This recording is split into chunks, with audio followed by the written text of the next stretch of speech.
नमस्कार बच्चों, good morning students. This is worksheet number 37, class 10th science, Hindi medium में। आपको हम चैप्टर, बहुत इंपॉर्टेंट चैप्टर है आपका, ये आप देख सकते हैं पुराने पेपर्स में भी कि ये चैप्टर जो है आपका काफ़ी टॉपिक्स इसमें काफ़ी मार्क्स का आता है और काफ़ी इम्पोर्टेंट है। बाद में ये पूरी एक ब्रांच बन जाती है। तो चैप्टर का नाम है आपका, ये 4th चैप्टर है सिलेबस में, कार्बन एवं इसके यौगिक। कार्बन और उसके यौगिकों का ये चैप्टर है, जिसमें हम कार्बन और उसके यौगिकों के बारे में पढ़ेंगे। सबसे पहले हमें जानना ज़रूरी है कि कार्बन क्या है। आजकल का बहुत ही महत्वपूर्ण तत्व है कार्बन, जो कि हमारे जीवन में हर जगह मौजूद है। प्लास्टिक से लेकर हमारे जीवन के महत्वपूर्ण जो न्यूट्रिएंट हैं, पोषक तत्व हैं, सब में कार्बन पाया जाता है। कार्बन एक अधातु है और इसके बहुत सारे यौगिक बनते हैं, जिन पर अभी भी नए नए यौगिक बनाए जा रहे हैं, उन पर रिसर्च चल रही है उन पर। तो कार्बन क्या है, सबसे पहले ये जानना ज़रूरी है। कार्बन का चिन्ह है C। कार्बन एक अधातु है जिसका चिन्ह है C। इसकी परमाणु संख्या आपको याद होनी चाहिए। दो चीज़ें इसमें याद करें। परमाणु संख्या एटॉमिक नंबर जो है 6। इसका मतलब है इसके अंदर 6 प्रोटॉन हैं और 6 इसके अंदर इलेक्ट्रॉन हैं और 6 ही इसमें न्यूट्रॉन हैं। तो इसलिए इसका परमाणु भार कितना हो जाता है? अगर परमाणु भार देखा जाए तो इसका परमाणु भार भी कार्बन का 6 + 6, क्योंकि भार होता है आपका प्रोटॉन और न्यूट्रॉन के कारण। तो परमाणु भार कितना है अगर इसका देखा जाए, कार्बन का जिसका चिन्ह था C, परमाणु भार उसका हो गया 6, क्योंकि 6 इसमें प्रोटॉन है और 6 हैं इसमें न्यूट्रॉन जो नाभिक के अंदर पाए जाते हैं। 6 प्रोटॉन प्लस वाले और 6 न्यूट्रॉन जिन पे कोई चार्ज नहीं होता। तो टोटल इसका परमाणु भार है 12। और परमाणु संख्या, ये इलेक्ट्रॉन दिखाए हैं, इलेक्ट्रॉन 6 हैं इसमें। तो प्रोटॉन कितने हो गए? 6, क्योंकि परमाणु संख्या 6 है। जितनी परमाणु संख्या होती है उतने ही प्रोटॉन होते हैं और उतने ही उसमें इलेक्ट्रॉन होते हैं। तो इलेक्ट्रॉन भी कितने हैं? माइनस वाले ये भी हैं 6। तो प्रोटॉन भी 6 और इलेक्ट्रॉन भी 6। न्यूट्रॉन भी इसमें 6 हैं। तो भार 6 + 6 न्यूट्रॉन और प्रोटॉन का भार होता है, इलेक्ट्रॉन में भार नहीं होता। तो 12 उसका भार हो गया, 12 AMU मास यूनिट। तो ये इसमें आप देख सकते हैं, ये इसका परिचय हो गया। अब इसका अगर कार्बन का और इसमें हम देखें, कार्बन का परिचय, एक चीज़ और इसमें हमें देखनी है कि इलेक्ट्रॉन की संख्या है, जो परमाणु संख्या है वो 6 है, इलेक्ट्रॉन की संख्या भी 6 हो गई। तो इसका इलेक्ट्रॉनिक विन्यास, इलेक्ट्रॉन कैसे कैसे कहाँ पड़े हैं, ये अगर हमने बताना हो तो वो कैसे आएगा? इलेक्ट्रॉन विन्यास इसका, तो आपको पता है पहले वाले में आते हैं 2। ये इसमें पहला शेल है गोल, ये दिखाया जो इसमें, ये पहले में 2 हैं इलेक्ट्रॉन, ये वाला और ये वाला। तो 2 इलेक्ट्रॉन पहले में और दूसरे में बचे 4। दूसरे में 1 2 3 4 इलेक्ट्रॉन, लास्ट वाले में 4 हैं। तो ये 4 इलेक्ट्रॉन या तो दे सकता है, क्योंकि लास्ट में 8 लगने होते हैं, या 4 ले सकता है। तो ना तो ये 4 देता है ना ही 4 लेता है। इसी के आधार पे आएगा कि ये पूरा एक चैप्टर क्यों बना। ना तो 4 दे सकता है इलेक्ट्रॉन, ना ले सकता है। तो ये आपस में क्या करते हैं? साझा करते हैं, शेयर करते हैं इलेक्ट्रॉन। क्या करेंगे? इसको इलेक्ट्रॉन को शेयर करेंगे। जैसे मैंने आपको बताया, और कार्बन के बारे में चीज़ें जानिए जनरल नॉलेज में भी और पेपर में भी। कार्बन सर्वतोमुखी तत्व है, हर जगह पाया जाता है। सभी जीवों में, हमारे में कार्बोहाइड्रेट कार्बन का बना हुआ है, C6H12O6 जो हम पढ़ते हैं। प्रोटीन में कार्बन पाया जाता है। भोजन, कपड़े, दवाइयाँ, पुस्तकें, यहाँ तक कि ग्रेफाइट कार्बन का एक रूप है, अपरूप है। हीरा कार्बन का अपरूप। और आपने पढ़ा कोयला, जो ईंधन है ज़्यादातर कार्बन के बने हुए। लकड़ी, आपका पेट्रोल, डीजल, सब में कार्बन तो कार्बन बहुतायत पाया जाता है। दवाओं में, पुस्तकों में जो कागज़ बनता है वो सब कार्बन यौगिकों के बने हुए हैं। भूप्रपट्टी में ये ध्यान रखने की जरूरत है, भूप्रपट्टी मतलब हमारी भूमि के ऊपर के हिस्से में सिर्फ 0.02% कार्बन खनिज के रूप में पाया जाता है। कौन से खनिज आपके, जिसका जो आधार है हमारे जीवन का आजकल, शक्ति जिससे मिलती है हमें, ऊर्जा मिलती है, कोयला, पेट्रोलियम, कार्बोनेट, हाइड्रोजन कार्बोनेट, इन खनिजों के रूप में भूप्रपट्टी मतलब ज़मीन में।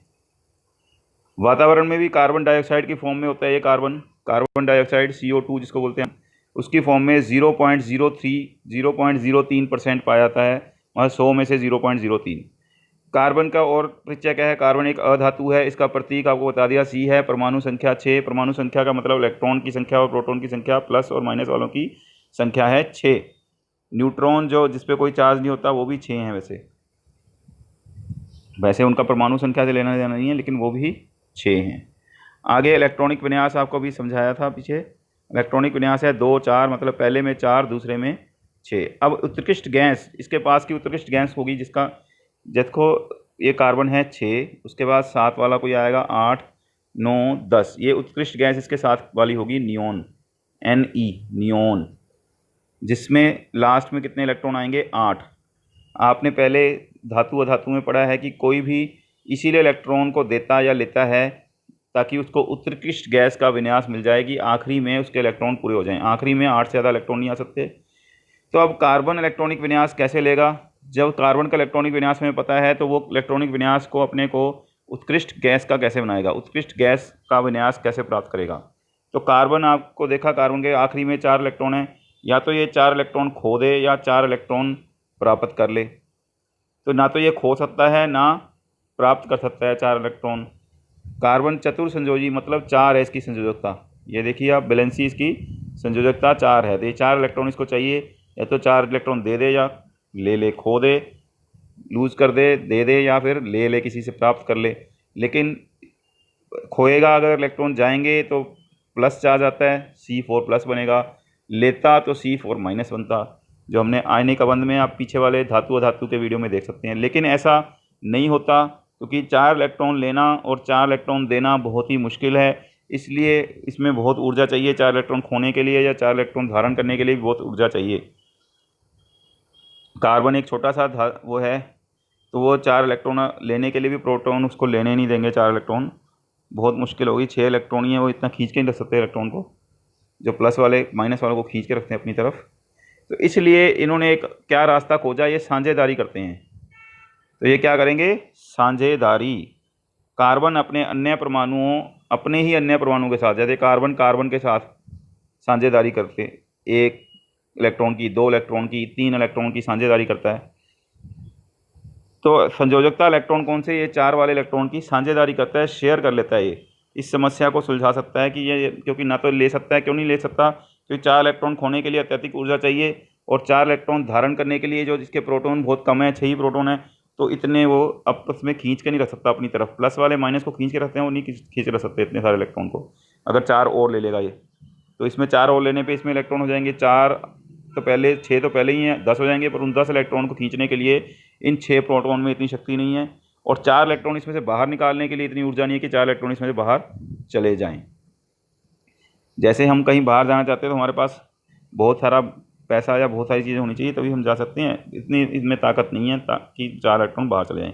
तो ये साझेदारी कर लेते हैं। साझेदारी किसके साथ करेंगे? ये या तो अपने साथ ही कर लेंगे, या फिर दूसरे तत्वों के साथ, हाइड्रोजन के साथ, ऑक्सीजन के साथ, नाइट्रोजन के साथ, सल्फर के साथ, क्लोरीन के साथ भी ये साझेदारी करके क्या बनाते हैं?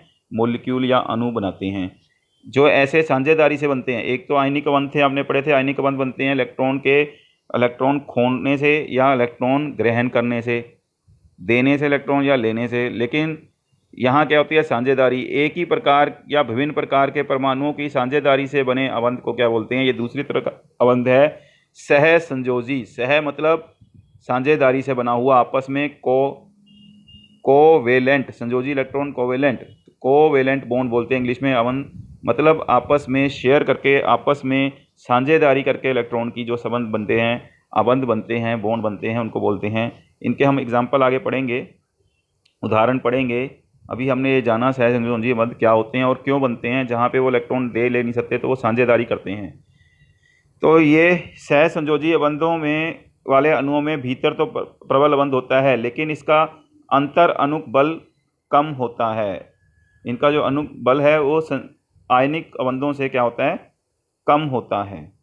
और इसमें आवेश भी नहीं आता, जैसे उसमें कटायन और अनायन, मतलब उसमें ऋणायन और धनायन बनते हैं। इलेक्ट्रॉन की साझेदारी होती है, इसमें कोई आवेशित कण नहीं बनते, इलेक्ट्रॉन कहीं जाते आते नहीं, बीच में रहते हैं, साझेदारी रखते हैं। सहसंयोजी यौगिक सामान्यतः विद्युत के कुचालक होते हैं, क्योंकि उनमें कोई चार्ज नहीं, आवेशित कण नहीं है। और विद्युत को चलने के लिए कौन से कण चाहिए, आवेशित कण। दूसरा इनके ये गुणधर्म है, जैसे आयनिक के पढ़े थे हमने, जैसे आयनिक अबंधों में हमने पढ़ा था, आयनिक अबंधों में उनके गलनांक और क्वथनांक काफ़ी ऊंचे होते हैं, लेकिन इनके गलनांक और क्वथनांक काफ़ी कम होते हैं, क्योंकि इनके अंदर जो अंतर अणु बल है, आपस में जो इंटरमोलिकुलर फोर्स हैं वो कम होती हैं। इलेक्ट्रॉन की साझेदारी होती है, आवेशित कण नहीं बनते, तो वो विद्युत को चालन नहीं कर पाते, इसलिए वो सहसंयोजी जो यौगिक जो होते हैं बनते हैं, जो सहसंयोजी बंध से उनमें जो अबंध बनते हैं वो उनमें आवेशित कण नहीं होते, इसलिए विद्युत के कुचालक होते हैं। कुछ उदाहरण इनके अगर हम देखें, जैसे खाली कार्बन नहीं और भी बनाते हैं, जैसे हम हाइड्रोजन को ही देखें, हाइड्रोजन में एक ही इलेक्ट्रॉन है, एक ही उसका परमाणु संख्या है, एक ही प्रोटॉन है। अब एक वाले को कितने चाहिए, ये एक प्रश्न उठता है, हम इसको 7 नहीं चाहिए, ये पहला है, पहले में 2 ही आ सकते हैं। आपने 9th में पढ़ा होगा 2n², n मतलब नंबर ऑफ शेल, कौन सा कोश है, पहले कोश में कितने आएंगे, 2 गुना 1 का स्क्वायर बराबर है 2 गुना 1 2, पहले में 2 ही आ सकते हैं, तो इसको कितने चाहिए, 1 इलेक्ट्रॉन।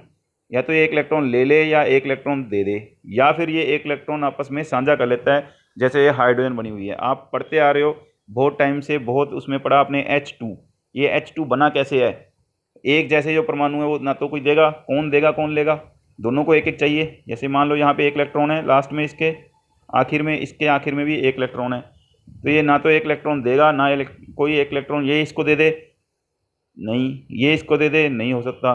तो ये आपस में क्या करते हैं, साझा कर लेते हैं, बीच में रख लेते हैं इलेक्ट्रॉन को, ये बीच में इन्होंने इलेक्ट्रॉन रख लिया, ये क्या हो गया, साझा इलेक्ट्रॉन, जैसे इसमें दिखाया गया, अभी फिगर में देखेंगे हम।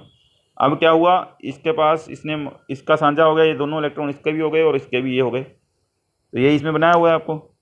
तो इसमें क्योंकि एक इलेक्ट्रॉन शेयर हुआ है, तो कितनी लाइन आएंगी, एक बीच में, तो इसका मतलब है 1 इलेक्ट्रॉन, 2 इलेक्ट्रॉन शेयर हुए हैं, एक इलेक्ट्रॉन आपस में दोनों ने साझा किया है। तो इसको बोलते हैं हम सहसंयोजी अबंध, जो सहसंयोजन से बने हैं, संयोजी इलेक्ट्रॉन को बीच में रख लिया उन्होंने, हाइड्रोजन दोनों। ऐसी ऑक्सीजन में देखें, ऑक्सीजन के आखिर में कितने इलेक्ट्रॉन होते हैं, अगर आप देखें 2 6, ये ले तो सकता है 2 इलेक्ट्रॉन, लेकिन सामने अगर कोई देने वाला ना हो, दूसरा भी ऑक्सीजन हो, तो क्या होगा, इसके इलेक्ट्रॉन हैं 2 1 2 3 4 5 6, आखिर में इसके भी 1 2 3 4 5 6, तो दोनों के 6 इलेक्ट्रॉन हैं, लेकिन इनको आपस देने कितने हैं, 2 इलेक्ट्रॉन चाहिए 8 पूरे करने के लिए। तो 2 इलेक्ट्रॉन कैसे करेंगे ये, फिर ये आपके सामने फिर करेंगे, देखिए इसमें ये इस समस्या को कैसे हल करेंगे कि दोनों ही एक जैसे हैं, दोनों में से देगा कौन फिर, तो ये करेंगे, आपके 4 इलेक्ट्रॉन तो ऐसे ही रह गए, जो 2 इलेक्ट्रॉन बीच में रख लिए इन्होंने, इसने भी अपने 2 इलेक्ट्रॉन कहाँ आ गए, इसके बीच में, इसको करते हैं, बोलते हैं साझा करना, ये बनाएंगे सहसंयोजी अबंध। अब इसको देखिए, इसके ये चारों इसके भी हो गए, 8 इलेक्ट्रॉन इस पे हो गए, क्योंकि 2 इलेक्ट्रॉन इन्होंने आपस में क्या कर लिए, साझे कर लिए, तो यही इन्होंने बनाया हुआ है। यहाँ पे, यहाँ 2 लाइन दिखाई हुई हैं, ओ के साथ ओ, आप देखें 2 लाइनें दिखाई हैं, 2 का मतलब है इन 2 को 2 लाइनें बन गई, 2 लाइनें दिखा दी उन्होंने, तो ये हो गया आपका, अगर देखा जाए तो ये हो गया ओ डबल बॉन्ड ओ, इसको बोलते हैं द्विसहसंयोजी अबंध, डबल बॉन्ड कोऑर्डिनेशन। ये तो हो गए जो एक जैसे हैं। जैसे अब नाइट्रोजन में देखें, नाइट्रोजन का परमाणु संख्या होती है 7, इलेक्ट्रॉन हो गए 7, परमाणु संख्या जितनी होती है इलेक्ट्रॉन, तो 2,5, लास्ट वाले में कितने हो गए, 5 इलेक्ट्रॉन, तो 1 2 3 4 5 इलेक्ट्रॉन। ऐसी दूसरा नाइट्रोजन, उसके पास भी 1 2 3 4 5 इलेक्ट्रॉन, तो 5 वाले को कितने चाहिए, इनको 3 इलेक्ट्रॉन लेने हैं इसको। अब 3 इलेक्ट्रॉन ये दोनों आपस में कौन देगा, कोई भी नहीं देगा, कुर्बानी कोई नहीं करेगा, तो बीच में रख लेंगे ये, या तो बिल्कुल ही वो धातु हो, जब दोनों ही अधातु हैं तो ये बीच में रख लिए इन्होंने इलेक्ट्रॉन। इनके पास किससे बच गए, इसके पास दो, ये दो पहले वाले थे ये साइड पे रह गए और तीन तीन इन्होंने बीच में रख लिए। अब इसके पास आप देखें कितने हो गए टोटल, 6 और 2 8, ये भी इसमें साझे हो गए, इसके भी 6 और 2 8। तो कितने बॉन्ड, कितने इन्होंने शेयर किए, 1 2 3 जोड़े इन्होंने आपस में क्या कर लिए, साझे कर लिए, शेयर कर लिए। तो आपको ये समझ आ गया होगा। इस तरह से ये फिर बनेगा N ट्रिपल बॉन्ड N। जब हम लिखेंगे नाइट्रोजन को, हम लिखते आ रहे हो N2 9 से लिखते आ रहे हो। ये देखिए इसमें 3 दिखाए हैं क्योंकि 3 इलेक्ट्रॉन के पेयर इन्होंने शेयर कर लिए नाइट्रोजन परमाणु में। ऐसे ही कार्बन को अगर कार्बन हाइड्रोजन के साथ करे तो कार्बन के पास आपको पता है लास्ट में है 4, 1 2 3 4, हाइड्रोजन में 1 है तो 1 के साथ तो काम नहीं बनेगा, इसको 5 ही हुए कार्बन के पास। अब अगर शेयर करेगा, एक हाइड्रोजन और ले लो, एक हाइड्रोजन और ले लो। तो इस तरह से हम कैसे करेंगे, देखिए कार्बन क्या करता है, अपना एक इलेक्ट्रॉन दिया, एक हाइड्रोजन के पास भी 1 है, इन्होंने आपस में शेयर कर लिया। ऐसे ही दूसरे हाइड्रोजन के साथ दूसरा इलेक्ट्रॉन शेयर कर लिया, तीसरे हाइड्रोजन के साथ तीसरा इलेक्ट्रॉन शेयर कर लिया, चौथे हाइड्रोजन के साथ चौथा इलेक्ट्रॉन साझा कर लिया उसने। तो हाइड्रोजन के भी 2 पूरे हो गए, इस हाइड्रोजन को 2 मिल गए अपने, पूरे हो गए। इस हाइड्रोजन के 2 हो गए, इन्होंने शेयर किए हैं, इन्होंने लूज गेन नहीं किए, इन्होंने खोए या पाए नहीं है। अब कार्बन के पास कितने हो गए, कार्बन के पास ये 8 हो गए, क्योंकि साझे कर लिए उन्होंने, कमी है तो साझा कर लो, बांट आपस में साझे कर लिए। तो यही इसमें बनाया हुआ है आपका, देखिए दिखाया गया है चित्र से। ये कार्बन है बड़ा, इसमें ये 1 2 4 आपस में 4 इलेक्ट्रॉन कार्बन के, एक इलेक्ट्रॉन 4 हाइड्रोजन का। तो इसका फॉर्मूला अगर लिखेंगे, इसको बोलते हैं इलेक्ट्रॉन बिंदु संरचना। इलेक्ट्रॉन को हमने दिखाया बिंदु से, तो इसको लिखेंगे C 1 है और H कितने हैं 4, CH4। बाद में इस चैप्टर में अच्छी तरह पढ़ेंगे हम इसको, जिसको हम बोलते हैं मीथेन। नाम कैसे आए सारा पढ़ेंगे। अब आपके पास आते हैं क्वेश्चंस भी हम डिस्कस कर लें। कार्बन चतुर्संयोजी क्यों है, कार्बन चतुर्संयोजी इसलिए है क्योंकि कार्बन का परमाणु संख्या कितनी है, 4। परमाणु संख्या कार्बन की 4, उसमें इलेक्ट्रॉन कितने हैं 4। परमाणु संख्या कार्बन की 6, इलेक्ट्रॉन कितने हो गए, इलेक्ट्रॉन हो गए 6। तो उसका इलेक्ट्रॉन विन्यास कितना हो गया, आपने पीछे पढ़ा है, इलेक्ट्रॉन विन्यास 2,4। तो आखिर में हो गए 4 इलेक्ट्रॉन, इसलिए इसकी संयोजकता हो गई 4। तो ये इसलिए हो गया चतुर्संयोजी, जो आपने यहाँ हमने पढ़ा है। इसके बाद आपके पास आता है कार्बन सहसंयोगी संबंध बनाता है, इस कथन को सत्यापित कीजिए। तो ये आपने अभी हमने देखा कि क्योंकि कार्बन ना तो शेयर कर सकता है, तो हम इस कार्बन का इलेक्ट्रॉनिक विन्यास आपने देखा कितना है 2,4। ना कार्बन ना तो 4 इलेक्ट्रॉन खो सकता है ना, तो इसलिए ये आयनिक बंध नहीं बनाता। कार्बन द्वारा इलेक्ट्रॉन खोने के लिए अत्यधिक ऊर्जा चाहिए और 4 इलेक्ट्रॉन को धारण करना कार्बन के 6 प्रोटॉन के लिए कठिन है। इसलिए इसको समस्या को सुलझाता है कार्बन अपने ही अन्य परमाणुओं और अन्य तत्वों के परमाणुओं के साथ संयोजकता इलेक्ट्रॉन की साझेदारी करता है और इस तरह यह सहसंयोजी अबंध बनाता है। इसके बाद आपके पास है सहसंयोजी यौगिकों के कोई 3 भौतिक गुण लिखिए। सहसंयोजी अबंध के गलनांक एवं क्वथनांक कम होते हैं। सहसंयोजी बंध वाले अणुओं की इलेक्ट्रॉन की साझेदारी होती है और अवेशित कण नहीं बनते, इसलिए सहसंयोजी यौगिक सामान्यतः विद्युत के कुचालक होते हैं। तीसरा है सहसंयोजी अबंध, जो सहसंयोजी अबंध से बनने वाले यौगिक हैं, सहसंयोजी यौगिक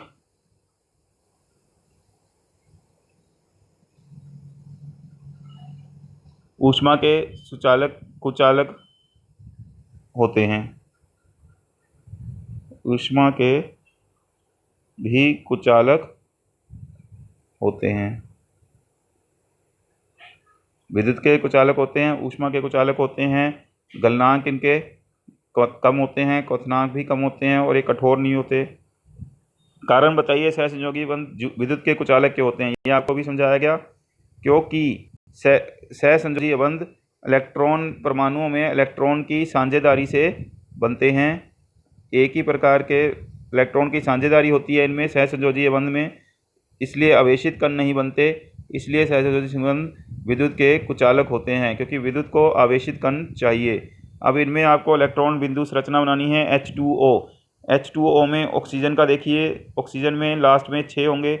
आपको पता है ऑक्सीजन का है परमाणु संख्या 8 है, तो उसके इलेक्ट्रॉन का विन्यास हो गया 2,6। तो उसकी 2, 4 और 6 इलेक्ट्रॉन है ऑक्सीजन में।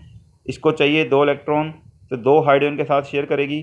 तो हम लिखेंगे ऑक्सीजन, इसमें 4 इलेक्ट्रॉन तो ऐसे ही रहेंगे, और जो 2 इलेक्ट्रॉन है वो शेयर हो जाएंगे 2 हाइड्रोजन के साथ। एक H ये हाइड्रोजन का इलेक्ट्रॉन है जो बिंदु से दिखाया गया है, जो हमने क्रॉस से दिखाया है वो ऑक्सीजन का इलेक्ट्रॉन है। अब क्या है, ये हाइड्रोजन ने शेयर हो गया, ये हाइड्रोजन ने अपना शेयर कर लिया। ऑक्सीजन के पास 8 कैसे आएंगे, हाइड्रोजन को 2 पूरे हो गए, पहला शेल है इसलिए ऑक्सीजन के ये 8 पूरे हो गए। ये आपका है इलेक्ट्रॉन बिंदु संरचना किसकी, जल के अणु की। H2O कब से हम पढ़ते आते हैं, जल। कार्बन डाइऑक्साइड की अगर देखनी है तो कार्बन में आपको पता है लास्ट में कितने इलेक्ट्रॉन होंगे, इलेक्ट्रॉन परमाणु संख्या 6, इलेक्ट्रॉन लास्ट के वैलेंस संयोजी में हो गए 4। अब कार्बन को चाहिए 4 और ऑक्सीजन के साथ अगर करेंगी शेयर। ऑक्सीजन में आपको पता है 6 इलेक्ट्रॉन हैं, 4 इलेक्ट्रॉन तो उसके पीछे रह गए, 4 इलेक्ट्रॉन अपने पास उसने रखे, और बाकी जो 2 हैं उसने शेयर कर दिए इसके साथ, कार्बन के साथ। अब हम कार्बन के इलेक्ट्रॉन को बिंदु से दिखा रहे हैं। ये हो गए, कार्बन ने 2 इसके साथ शेयर कर लिए और 2 इसके साथ शेयर कर लिए। अब कार्बन के पास अपने इलेक्ट्रॉन 2 जो बिंदु से हम दिखाएंगे, 2 इलेक्ट्रॉन बचे हैं। अब ये हो गए ऑक्सीजन के पास, ये टोटल 8 हो गए। गिने आप क्रॉस वालों को और उनको गिन के आप देखेंगे, ऑक्सीजन के पास टोटल, इस ऑक्सीजन के पास भी 8 हो गए। अब कार्बन के 8 कैसे पूरे होंगे, जो इसने शेयर किए हैं 2 पेयर, और 2 इसके पास पहले से हैं, तो ये बन गया CO2 कार्बन डाइऑक्साइड। फिर है मीथेन। मीथेन का भी आपको दिखाया हुआ है, ये जो है ये इलेक्ट्रॉनिक संरचना है मीथेन की। सी के पास 4 इलेक्ट्रॉन, 1, 2, 3, कार्बन के पास 4 इलेक्ट्रॉन लास्ट में। इसने एक हाइड्रोजन के साथ एक इलेक्ट्रॉन शेयर कर लिया, एक हाइड्रोजन के साथ एक इलेक्ट्रॉन वो शेयर कर लेगा। ये हाइड्रोजन के पूरे हो गए अगर देखा जाए, एक इस हाइड्रोजन का, सब हाइड्रोजन के 2 पूरे हो गए, और कार्बन के पूरे हो गए अपने 8। तो ये आपका है।